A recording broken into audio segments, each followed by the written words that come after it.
आशा एक भोला जी से दूजिया से छोड़िए, नाता एक भोला जी से दूजा नाता तोड़िए। आशा एक भोला जी से दूजिया से छोड़िए, नाता एक भोला जी से दूजा नाता तोड़िए। विधि का विधान ही हानि लाभ जानिए, जाहि विधि रखें भोला वही विधि रहिए। देखिए गुरु भाई गुरु बहनों, अगर जो हम स्वार्थ नहीं रखेंगे, भगवान से निस्वार्थ प्रेम करेंगे, तो भगवान जरूर अपनी दया बरसाएंगे। इसी पे आधारित है आज की कथा। एक गुरु बहिना थी। गुरु बहिना भगवान भोलेनाथ की परम शिष्य थी। बिना महादेव की पूजा अर्चना किए बिना कोई कार्य नहीं करती थी। पर गुरु भाई गुरु बहनों, जो किस्मत की लकीर में लिखा जाए वो मिट तो नहीं सकता है, पर हाँ, अगर जो उस लेखनी में कष्ट है तो भगवान उसको दूर कर देते हैं। विश्वास और भरोसा होना चाहिए। ऐसे ही गुरु बहिना थी। गुरु बहिना महादेव की परम शिष्य थी। वो महादेव की पूजा आराधना हमेशा करती रहती थी। उनको एक बिटिया हुई। जब उनको पहली बिटिया हुई तो गुरु बहिना बड़ा प्रसन्न हुई कि चलो हमारे घर लक्ष्मी आई है। मन में संतोष कर ली, बाकी उनके मन की लालसा कुछ और थी। फिर भी वो यही सोच के कि चलो भगवान जो भी दिए पहली बार बेटा या बेटी, इसी को उनकी प्रसाद मान के और इसी को सब कुछ मान लें। अगली बार ज़रूर महादेव की कृपा होगी तो हमको बेटा होगा। अब गुरु बहिना जब भी पूजा पे बैठती, दया मांगती, तो बस महादेव से यही दया मांगती कि हे प्रभु, हमको एक बेटा दे दो, हमारे कुल को आगे लेके जाए, हमारे घर को आगे लेके जाए, हमारे वंशजों का नाम रोशन करे। रोज़ यही दया मांगती थी। अब गुरु भाई गुरु बहनों, साल डेढ़ साल के अंदर ही उनको फिर एक बिटिया हो गई। और जब बिटिया हो गई तो बड़ा नाराज़ रहने लगी महादेव से, कहीं कि इतना दया मांगे, इतना भव प्रभु को मनाए। पहले भी एक बेटी दे दिए, फिर दूसरी भी हमको बेटी दे दिए। अच्छा, बड़ा तो गुस्सा हुई, पर फिर महादेव से नमः शिवाय का जाप नहीं छोड़ी, जाप करती रहीं और यही कहती रहीं, दया मांगती रहीं कि हे प्रभु, चलो अब जो किए आपकी मर्जी से हो गया, कम से कम अब तो हमको एक बेटा दे देना इस बार। अब हमको इस बार बेटा दे देना ताकि हमारे वंश को आगे ले जाए। गुरु भाई गुरु बहनों, समय बीतता रहा। फिर 1.5-2 साल बाद फिर उनको एक बिटिया हो गई। अब 3 बिटिया हो गई। अब वो गुरु बहिना नाराज़ रहने लगी भगवान से, अब और भी नाराज़ हो गई। अब भगवान को कोसने लगी। जब भी पूजा करने बैठती तो पहले महादेव को खूब कोस लेती कि प्रभु, आप तो बिल्कुल हमारे तरफ निगाह उठा के देखते नहीं हैं, आप तो हमको अपना शिष्य मानते ही नहीं हैं। भले हम आपको अपना गुरु बना लिए हैं, भले हम आपको अपना भगवान मान के पूजते हैं, बाकी आप हमारे तरफ ध्यान नहीं देते हैं। हमेशा उनसे शिकायत करती थी। अब जब भी दया मांगती तो कहती, इस बार तो भगवान अब हमको लड़का दे ही दीजिएगा, नहीं तो सोच लीजिए कि ये पूजा पाठ सब व्यर्थ है। अब गुरु भाई गुरु बहनों, समय बीतता रहा और फिर 1.5-2 साल के बाद फिर से उनको एक पुत्री हो गई। अब देखिए भगवान की लीला, 4 पुत्रियां हो गई। अब वो महादेव का पूजा पाठ छोड़ दें, जो जब तब करती थी, नमः शिवाय का जाप करती थी, दया मांगती थी, सब कुछ छोड़ दें। कहीं कि इस पूजा पाठ करने से फ़ायदा ही क्या है, जब भगवान हमको जो चाह रहे हैं हो ही नहीं रहा है, लड़की पे लड़की, लड़की पे लड़की दिए जा रहे हैं। अब हम ये पूजा पाठ नहीं करेंगे। वो गुरु बहिना आसन उसन सब भगवान का हटा दी और कुछ दिन एकदम पूजा पाठ एकदम छोड़ दी, पूजा ही नहीं करती थी। बाकी गुरु भाई गुरु बहनों, जब आदत में कोई चीज़ आ जाए तो उसको छोड़ के व्यक्ति ज़्यादा दिन तक नहीं रह सकता है, चाहे वो अच्छा काम हो या बुरा काम हो। बुरा काम करेंगे तो नतीजा बुरा होगा, अच्छा काम करेंगे तो नतीजा अच्छा होगा। अब पूजा पाठ तो छोड़ दी, बाकी जैसे 2-4-6 महीना बीता, उनको बिना पूजा किए अब चैन नहीं मिल रहा था, रही नहीं जा रहा था। अब फिर से महादेव का आसन लगाई और पूजा पाठ शुरू कर दी। पूजा पाठ शुरू कर दी। अब बिना कुछ कहे महादेव की, अपनी बिना कोई बात कहे, बिना सुने कि हाँ प्रभु हमको ये चाहिए वो चाहिए, अब एकदम मांगना बंद कर दी, निस्वार्थ भाव से पूजा करने लगी। अब उनके मन में कोई स्वार्थ ही नहीं था, क्योंकि जान चुकी थी कि जो महादेव से कर रहे हैं तो पूरा हो नहीं रहा है, तो छोड़ो, मांगना ही छोड़ दो। अब पूजा पाठ करने लगी। धीरे धीरे 3 साल का समय बीता और 3 साल बाद उनको एक खूब सुंदर सा लड़का हुआ। और जब लड़का हुआ गुरु बहिना का तो बड़ा खुश हुई। देखिए, इस बार निस्वार्थ थी, इस बार गुरु बहिना निस्वार्थ थी, स्वार्थ नहीं था। स्वार्थ में पूजा नहीं कर रही थी कि हमको बेटा चाहिए, हमको बेटा चाहिए। निस्वार्थ की तो भगवान उनका स्वार्थ भी पूरा कर दिए। उनको एक लड़का हो गया। जब लड़का हो गया तो दोनों पति पत्नी बड़ा प्रसन्न। अब वो ये 4 लड़कियों में एक आंख का तारा, उसको लड़कियों से ज़्यादा प्यार दुलार देके और दोनों पति पत्नी पालने लगे। लड़कियों का तो विवाह हो गया, लड़कियां अपने घर चली गईं। लड़कियां बड़ी थीं तो जब समय बीता वो बड़ी होती गई, उनका विवाह होता गया, सब लोग चली गई अपने घर। बच गया लड़का। लड़का सबसे छोटा था, तो जैसे थोड़ा बड़ा हुआ, 2-3 लड़कियों की शादी हो गई तो वो स्कूल जाने लायक हुआ। जब स्कूल उसकी माँ लेके जाती तो स्कूल के बाहर बैठी रहती कि कहीं कोई मार ना दे, कहीं चोट चपेट ना लग जाए। फिर स्कूल से जब बाहर निकलता तो फिर घर लेके आती। अब धीरे धीरे धीरे धीरे धीरे धीरे समय बीतता रहा, सारी लड़कियां अपने घर चली गईं और लड़का भी बड़ा हो गया, हाई स्कूल किया, इंटर किया। अब ये भी लोग, इन लोग को भी उम्र अब आगे बढ़ गई थी। तो एक दिन गुरु भैया कहे कि ऐसा है कि इसका विवाह कर दिया जाता, तो हो सके बहू घर में आए, ये भी जिम्मेदारी अपनी समझेगा, और हम लोग के रहते विवाह हो जाएगा तो कम से कम हम लोग को भी सुकून से मरेंगे कि अपने पुत्र का विवाह कर दिए। तो गुरु बहिना कहीं कि यहाँ सही कह रहे हैं। तो खूब सुंदर सी लड़की देख के अब लड़के का भी विवाह हो गया। देखिए गुरु भाई गुरु बहनों, अब गुरु बहिना महादेव की सेवा में तो लगी ही थी। अब इधर उनके लड़के का विवाह भी हो गया, दुल्हन भी घर में आ गई, बहू भी घर में आ गई। अब जब बहू घर में आ गई तो बहू भी नौकरी वाली आ गई। अब धीरे धीरे बेटा भी नौकरी पा गया महादेव की कृपा से। दोनों का जीवन अब सुखमय चलने लगा। इधर गुरु बहिना, गुरु भैया घर पे रहते थे, गुरु बहिना घर का सारा काम धाम करती थी। इसके बाद 2-3 साल के अंदर ही उनको एक पोता भी हो गया। गुरु बहिना को एक पोता भी हो गया। अब उसी में वो व्यस्त रहने लगी। अब घर का काम करती, पोते में व्यस्त रहती, इसी में उनका समय कट जाता। तब तक एक ऐसी घटना घटी जो गुरु बहिना को हिला दी। उनके पति का स्वर्गवास हो गया।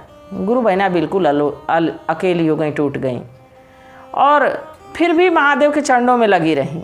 अब उनके अंदर कोई स्वार्थ नहीं रह गया था, बस भगवान के प्रति प्रीत रह गई थी, नेह रह गई थी। अब उनमें, शिव गुरु में और अपने पोते में उनकी दुनिया समाहित थी। उतना ही में वो बड़ा प्रसन्न रहती थी। कभी अपने पति को भी अब याद नहीं करती थी, पोता मिल गया था, उसी के साथ खेलती, उसी के साथ मन बहल जाता। समय बीतता रहा। समय के साथ ये शरीर है गुरु भाई गुरु बहनों, इसको कितना हम सजा के रखते हैं, कितना हम संवार के रखते हैं, कितना अगर जो बीमार पड़ जाते हैं तो इस शरीर को स्वस्थ रखने के लिए बढ़िया से बढ़िया डॉक्टर का इलाज कराते हैं कि शरीर हमारा स्वस्थ रहे। बाकी जो कष्ट इस शरीर में लिखा है वो तो आना ही है। गुरु बहिना को समय के चलते चलते उनको टीबी की बीमारी लग गई, और जब टीबी की बीमारी लग गई तो जब भी खांसती तो मुंह से उनके ब्लड आता। अब कुछ दिन तो इसको छिपाती रही गुरु बहिना, कुछ दिन तो इसको छिपाती रही। इसलिए छिपाती थी कि अगर जो हमारी बहू जान जाएगी तो पोते को हमारे पास नहीं आने देगी। अब गुरु बहिना इसी चक्कर में छिपाती रही। अब एक दिन संजोग से बहू का छुट्टी था ऑफिस का और घर रह गई। जब बहू घर रह गई तो माँ जी को खांसी चढ़ी, तो बहू जान गई कि लग रहा है माँ जी को खांसी ज़्यादा हो गई है। नज़दीक गई तो देखी कि मुंह से ब्लड आ रहा है, खून आ रहा है। जब ये बात देखी तो उसका दिमाग ठनक गया कि ये तो माँ जी को लग रहा है टीबी हो गया है और इनके ज़रिए हमारे बेटे को भी हो जाएगा और हमको भी हो जाएगा, हमारे पति को भी हो जाएगा। तो अब सोच ली कि अब इनके पास कोई नहीं आएगा, इनसे सारे लोग दूरी बना लेंगे। जैसे वो बात जानी कि इनको टीबी हो गई है, एक अलग कमरा था जहाँ लोग रहते थे, उससे अलग एक गेस्ट रूम बना था। अब उसमें साफ़ सफाई करके उसी में एक चारपाई डाल दी, एक वहीं पे फटा टूटा कंबल रख दी और इंतज़ार बाहर बैठ के करने लगी कि कब हमारे पति आए।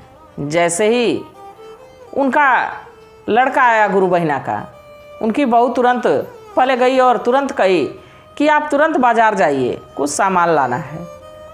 तो लड़का कहा कि अरे भाग्यवान, थोड़ा आराम तो कर लेने दो। कही नहीं नहीं, बहुत ज़रूरी है, जल्दी जाइए, कुछ मिट्टी का बर्तन जो मैं बता देती हूँ वो लेके आ जाइए, कुछ खाने वाला बर्तन, कुछ पानी पीने वाला। तो सोचा कि हो सके पत्नी हमारी कोई पूजा पाठ रखी हो तो मिट्टी का बर्तन मंगा रही हो, क्योंकि कभी माँ के हाथों से तो जान नहीं रहा था कि मिट्टी के बर्तन में खाया जाता है, पानी पिया जाता है। तो लड़का गया बाज़ार से एक झोले में खूब मज़े का एक झोला मिट्टी का बर्तन लेके आया, खाना खाने वाला और पानी पीने वाला। अब लेके आया तो उसकी पत्नी कही कि ले जाइए और गेस्ट रूम का इशारा की कि उसी रूम में कोने रख दीजिए। जब लेके गया तो देखा कि एक चारपाई पड़ी हुई है। बाहर आया तो अपनी पत्नी से पूछा, ये बताओ उसमें चारपाई किसके लिए लगी है? तो पत्नी कही कि आपके माँ के लिए लगी है। तो लड़का कहा कि माँ के लिए? अचंभे से कहा कि माँ के लिए? तो कही कि हाँ, आपकी माताजी को टीबी हो गई है और उनको टीबी हो गई है तो इन्फेक्शन वाली बीमारी है, कहीं आपको लग गई, कहीं हमको लग गई, कहीं छोटा सा हमारा बेटा है कहीं उसको लग गई तो हम लोग का जीवन खराब हो जाएगा, इसलिए अब उनको हम दूर कर दिए, उनका तो समय बीत चुका है। तो देखिए वो भी अपने माँ की बातों में आ गया, अपने पत्नी की बातों में आ गया। माँ की बात, माँ का दुलार, माँ का प्यार कुछ नहीं समझ पाया। कहा कि ठीक कह रही हो, माँ को टीबी हो गई तो सबको लग सकती है। अब वो भी ये बात कह के और दोनों पति पत्नी घर में गए, खाए पिए और बहू जो है कि भोजन थाली में लेके आई और उस मिट्टी के बर्तन में भोजन डाल दी, मिट्टी के बर्तन में पानी दे दी और माँ जी को दे दी। अब माँ जी रो रो के, अब पहली बार मिट्टी के बर्तन में खा रही थी, रो रो के खाई और तो और अपने बेटे को अम्मा के पास नहीं जाने देती थी, सासू माँ के पास अपने बेटे को भी नहीं जाने देती थी। अब उनकी कंडीशन और ख़राब होती गई। पोता थोड़ा था तो खुश रहती थी, अब चिंता चिंता चिंता चिंता अब उनको और भी रोग पकड़ते गया और बीमार रहने लगी। गुरु बहिना धीरे धीरे धीरे धीरे बीमारी उनकी बढ़ती गई। इधर बहू जब भोजन देती तो भोजन करती, इसके बाद सोचती कि उठ के जाऊँ बर्तन रख दूँ, नहीं तो बहू इधर उधर रखूँगी तो डांटेगी। तो गुरु बहिना जैसे सोचती कि बर्तन उठ के जाऊँ रखूँ, तब तक पोता चोरी से आ जाता, क्योंकि उसकी माँ तो भोजन दे के ऑफिस चली जाती थी। अब वो पोता चोरी से आता था और बूढ़ी माँ के हाथ से वो मिट्टी का बर्तन लेता था और एक कोने में रख देता था छिपा के। तो एक दिन बूढ़ी अम्मा कहीं कि बेटा हमारे पास मत आया करो, अपने पोते से कहीं कि तुम मेरे पास मत आया करो, तुम्हारी माँ जानेगी तो तुमको भी मारेगी और हमारी जो दुर्दशा होगी वो अलग की होगी, इसलिए बाबू तुम मत मेरे पास आया करो। तो पोता कहा कि दादी माँ, मैं चोरी से आता हूँ, छिप छिपा के आता हूँ, माँ कैसे जानेगी, माँ नहीं जानेगी। अब इसी तरह समय चलता रहा गुरु भाई गुरु बहनों। जब बीमारी शरीर में लग गई हो, उसका दवा इलाज न चल रहा हो तो काल के गाल में तो जाना ही है, मृत्यु तो आनी ही है, जल्दी आनी है। अब समय बीतता रहा, समय के साथ एक दिन गुरु बहिना का स्वर्गवास हो गया। जब स्वर्गवास हो गया तो उनका लड़का जाना, बहू जानी, वो भी लोग अपने आप ही से भाग के आए। इसके बाद गांव मोहल्ले के लोग भी जाने। अब खूब बढ़िया से बढ़िया पंडित बुलाए और कहे कि इनका अंतिम संस्कार बढ़िया से होना चाहिए, चंदन की लकड़ी पे होना चाहिए। चंदन की लकड़ी मंगाई गई, घी मंगाया गया, बढ़िया पंडित आया, पिंडदान हुआ, खूब बढ़िया से अंतिम संस्कार हुआ। और जब अंतिम संस्कार हो जाता है, मिट्टी जब चली जाती है तो घर की साफ़ सफाई होती है। तो उसी दौरान उनकी बहू घर की साफ़ सफाई कर रही थी। अब गुरु बहिना तो मर गई। अब उनकी बहुत साफ़ सफाई कही कि कमरा कम से कम बढ़िया से धुल उल दूँ, साफ़ कर दूँ, इन्फेक्शन होगा तो किसी को बीमारी लग जाएगी माँ जी की। अब वो कमरा साफ़ कर रही थी, तभी उसकी नज़र उस मिट्टी के बर्तन पे गई कि ये तो माँ जी मिट्टी का बर्तन फेंकी ही नहीं है, सारा मिट्टी का बर्तन तो यहाँ सजा सजा के रखा गया है। तो सोची कि उस मिट्टी के बर्तन को उठा के और ले जाऊँ फेंक दूँ। जैसे उस बर्तन को उठाने गई, उनका नन्हा सा बेटा जो 5 से 7 साल का था, वो कहा कि माँ उस बर्तन को छूना नहीं, तुमको बीमारी लग जाएगी। तो गुरु बहिना की बहू कही कि हाँ बेटा बीमारी लग जाएगी, इसीलिए तो मैं फेंक रही हूँ। तो वो कहा कि नहीं नहीं माँ, उस बर्तन में बीमारी है कि नहीं है, तुम्हारे मन में बीमारी है, उस बर्तन को वहीं रहने दो। वो बर्तन वहीं रहेगा, ताकि जब तुम बूढ़ी हो जाओगी, तुम बीमार हो जाओगी, तो उसी बर्तन में मैं भोजन दूंगा। जब ये बात सुनी गुरु बहिना की बहू,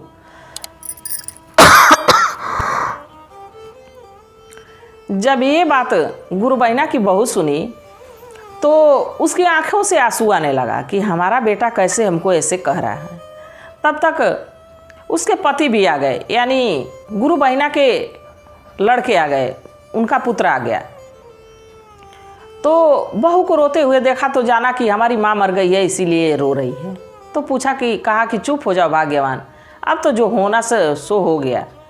तो कही कि मैं इसलिए नहीं रो रही हूँ कि माँ चली गई, मैं इसलिए रो रही हूँ कि बेटा हमारा कह रहा है कि तुम बूढ़ी हो जाओगी तो उसी मिट्टी के बर्तन में भोजन देंगे। तो दोनों पति पत्नी की आँख खुल गई। वो लड़का भी कहा कि ठीक ही कह रहा है, तुम हमारी माँ को मिट्टी के बर्तन में भोजन कराई हो तो देखा है, अब वो भी हम लोगों को मिट्टी के बर्तन में भोजन कराएगा। तो वो लोग लगे लड़के से माफ़ी मांगने। तो लड़का कहा कि दादी तो अब है नहीं इस दुनिया में कि तुमको माफ़ करेगी, और मैं क्या माफ़ी देने वाला होता हूँ, वो तो समय आएगा तो समय के हिसाब से मैं हिसाब कर लूँगा कि किसको क्या करना। तो जब ये बात कहा तो उसका पिता भी रोने लगा। इसके बाद दोनों जब रो लिए, चुप हो गए, तो लड़का कहा कि ये आप लोग कितनी गलती किए हैं, जब तक दादी थी उसकी कोई सेवा नहीं किए, कोई दवा दारू नहीं किए, और जब मर गई तो आप लोग चंदन के लकड़ी पे जलाने का इंतजाम कर दिए समाज को दिखाने के लिए। बिना समाज को दिखाए अगर जो दादी की सेवा करते तो आज दादी हमारे साथ रहती। तो गुरु भाई गुरु बहनों, सभी बच्चों को चाहिए कि अगर जो माता पिता बूढ़े हो जाएं तो समाज के दिखावे के लिए कोई कार्य नहीं करना चाहिए। कार्य अपने माता पिता को दिखाने के लिए करना चाहिए, अपने माता पिता की सेवा करनी चाहिए। जब हम छोटे थे, हमको ज्ञान नहीं था, हमारे अंदर अज्ञानता भरी हुई थी, हम किसी नदी नाले में चले जाते, कहीं हम भूल जाते, खो जाते, तब हमारे माता पिता हमको संभाले, हमारी देख रेख अच्छी किए। भोजन की ज़रूरत थी तो भोजन खिलाए, पानी की ज़रूरत थी पानी पिलाए, दूध की ज़रूरत थी दूध पिलाए। जब हम बीमार पड़ जाते थे तो माँ को पता चल जाता था कि माँ हमारी जान जाती थी कि हमारे बच्चे बीमार हैं। क्या जब वो माँ बीमार पड़ने लगी तो बच्चों का ये नहीं जिम्मेदारी है, बच्चों का ये नहीं काम है कि माँ को जाने कि माँ हमारी बीमार है, उसको दवा की ज़रूरत है। हमारे पिता बीमार हैं, उनको दवा की ज़रूरत है। तो बच्चों का ये कर्तव्य है, बच्चों को ऐसा करना चाहिए, अपने माता पिता से लगाव रखना चाहिए। समाज को दिखाने से क्या मिलेगा? समाज तो आज आपके मुंह पे आप जैसी बात करेगा, आपके पीठ पीछे दूसरे तरह की बात करेगा।